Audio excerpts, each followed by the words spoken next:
we still have so many questions about Generation 10. And to me, the most important question, which is also my biggest question, is how many brand new Pokemon will there be in Pokemon Winds and Waves? What makes a Pokemon game a Pokemon game? First and foremost, the brand new Pokemon. That's the whole point of Pokemon, to discover the new ones. Without them, Pokemon would be bland and boring. So I've been wondering, how many will there be? What's funny is that I saw something that said that there was going to be 300 new Pokemon in this game, and that's fucking crazy. I don't think there's going to be that much. If there is that much, I'm definitely getting the game. But I don't think so. I do think there's going to be a lot though. This is Generation 10. This is a big game. So they gotta be going all out with the new ones. And I truly believe there's gonna be at least 150. There has to at least be 150 new Pokemon. The most Pokemon we've ever had in a Pokédex was in Black and White. Black and White had the biggest dex of new Pokemon at 155. And I also love how Black and White handled it. In the main game, you can only use the new Pokemon. I honestly wish more Pokemon games were like that. I want them to do that with future Pokemon games. But with Winds and Waves, it's already been confirmed that there's old Pokemon, so they're not doing that this time. But if there is an overabundance of new Pokemon, it would still be really cool. And either way, I choose to use new Pokemon every time a new gen comes out. And for some reason, starting with Gen 6 had very little new Pokemon. But with each gen afterwards, they've been increasing the amount slowly but surely. Like Gen 9 had, I think it was 100, I think it's 119 new Pokemon, which is good. We're almost there, we're almost there. But I really wish that like every gen would have like 150 new ones. So I believe they're going all out. I believe we're gonna have 150. They have to, like, this game should be a big celebration. 30 years, Generation 10, lots of big numbers. Let's make the Pokédex a big number. And then we can't forget about regional variants, new evolutions. Regional variants started in the Alola region and they've stuck. I like them, I really do. Like, taking an old Pokemon and adding a new spin on it is just a really creative thing to do. There's no reason not to do that. I think that's really cool. And I guess you can count them as new Pokemon even though they're not. And a lot of the times lately they've been giving them new evolutions. So in that way they're kind of giving evolutions to old Pokemon that never got them before, like Farfetch'd, Galarian Farfetch'd evolves into Surfetch'd, while regular Farfetch'd still doesn't have an evolution. So they've been doing that, but they've also been giving new evolutions to regular Pokemon, like Dunsparce evolves into the Dunsparce in Paldea, and Girafarig, Farigiraf, Primeape, Annihilate. That was crazy to me that they gave Primeape an evolution. So I love to see that. We've always seen new evolutions, like Sinnoh had a ton of them, Johto had a bunch. Johto and Sinnoh both had a bunch of new evolutions. But then after Sinnoh, we didn't really see that.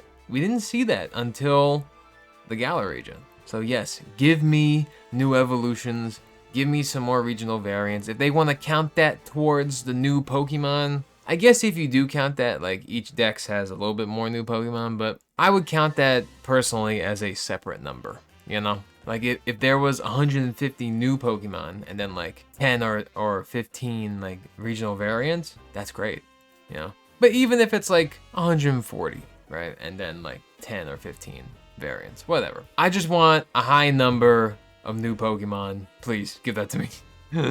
What I don't like, I didn't like this. The whole Wiglet thing, right? Where I don't know what to call this, but you got Diglett and then they made Wiglet, who is a Pokemon that resembles Diglett, but it's not Diglett. I don't know. I don't like that. I feel like, honestly, that's just lazy. I do. It's almost like a clone character. It's one thing if you're taking Diglett and making it a water type, but you just made a brand new Pokemon, in quotes, brand new Pokemon, that's just based off of a design you already did, but you're calling it new when it's technically not. I'm not a fan of that. Like, same with like Toedscruel, I think it's called Toedscool and Toedscruel. It's just Tentacruel and Tentacool, but on land as a mushroom. I don't know. I don't like that. I just think it's very lazy.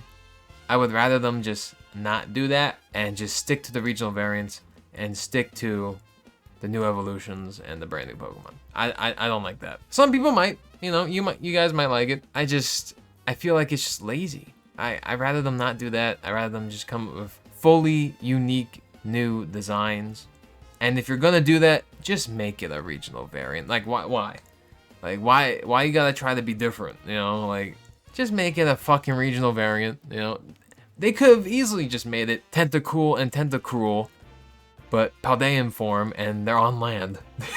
They could have easily done that. Same with Diglett, Wiglet, and Diglett.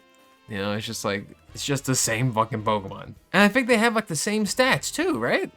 I'm pretty sure their stats are identical. So wait, what is even the fucking point? Oy. So lazy. Very lazy. I don't like that. And I have been seeing some other rumors here and there that they just pop up on like fucking, social media that, talk about like different forms and variants and shit. But I'm just like, you don't know what's real. You gotta take everything with a grain of salt. I'm not gonna say anything in this video, but you don't know what's real. One of the best things about playing Scarlet and Violet that made me enjoy my experience more, because that game is very much not enjoyable, was the fact that I didn't know any of the new Pokemon. I didn't spoil myself. That made it more special, because I would be running around the very poorly textured polygon open world, I guess, and I'd see, oh my god, a Flamingo! It's a Flamingo Pokemon! I remember when I first saw Flamigo. I remember when I first found out about Annihilate. In the later game, and I was doing one of the classes with that the biology teacher. I forget his name. And, it's just Jacques, I think his name is. And he mentioned how Primeape had an evolution. And I'm like, what the fuck? Primeape has what? I went crazy. I'm like, because I love Primeape. And I didn't know. He had an evolution. I found out through that. So I thought that was really cool. But it was just really cool because I trained a bunch of the new Pokemon at once, because it was very easy in Scarlet and Violet to train a bunch of Pokemon at once and get XP. So I did that, and I just I would switch in and out Pokemon. It was almost like the anime. I felt like I was a trainer in the anime, because I just like kept switching out my Pokemon for each gym battle, like for Pokemon that would be good against it, and always changing up my team. And then for the Pokemon League, I selected like a team of all my favorites. No, it was just really cool. I liked how I played Scarlet and Violet. It made it much better. I would love to do that again in Winds and Waves. And yeah, I'm always excited for the new Pokemon. That's the one thing I am mostly looking forward to. Of course, I want to get the games, but this time around, I'm very cautious, because I've been disappointed too many times in a row now. I've been disappointed too many times. If this game is looking disappointing, yeah, I probably won't get it. Or at least I won't get it right away. And so far, I'm not impressed. But we've only seen a little snippet. So hopefully next time they show it off. I don't know if they're going to show something with Worlds coming up soon. I don't know if they're going to show something, or they're just going to wait till February. I hope they just wait till February, because why not? Like, please just wait and show us the game when it's like more complete, please.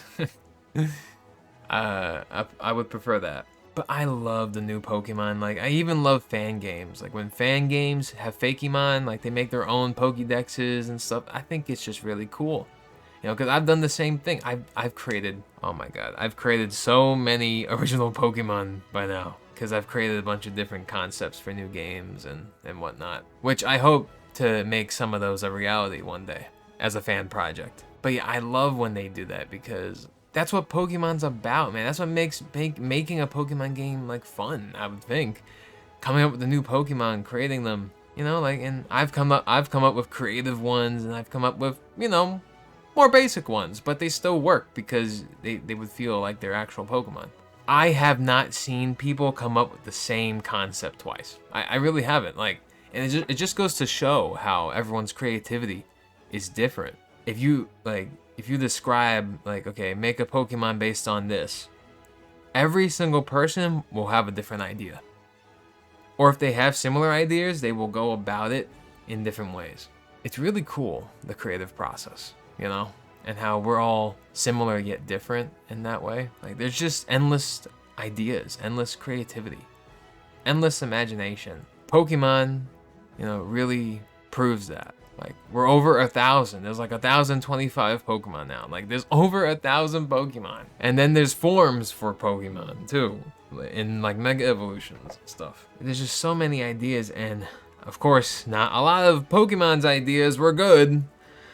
Hisuian Typhlosion, Inteleon, ugh. They're not all good ideas, but they're ideas. Please don't make the starters furries, please. I beg of you. I've said this probably in my other 2 Winds and Waves videos I've made.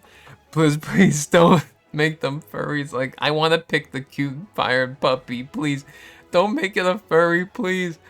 Oh, I will be so upset. I'll be so upset. I'll be so defeated. I'm not picking it if it's a furry. I'm not, like, do not put it on 2 legs. Please just make it 4 legs. Make it cool. Or, you know what, whatever. If you want to go into the derpiness, make it derpy. But I think that, I really hope they have something cool planned for the fluffy doggy. Please, Jimmy, when the games come out, I need you to look up the evolutions for the starters and just tell me if they're a furry or not. You know, that's all you gotta do. Don't show me them. Don't describe them. Just tell me if they're furry. Can you do that for me, Jimmy? Jimmy. Thank you, Jimmy. Thank you very much. I appreciate that. You're a true friend for having my back. A true friend. So, let me know, guys, how many Pokemon you think are gonna be in Pokemon Winds and Pokemon Waves. And how about you tell me, too, what kind of new Pokemon you want to see? You know, like, what's a concept you've had that you want to see? Or an animal that they haven't based the Pokemon off, or a thing, or food. Let me know, and we'll just have to wait and see for more Pokemon Winds and Waves news. Hopefully the games aren't shit.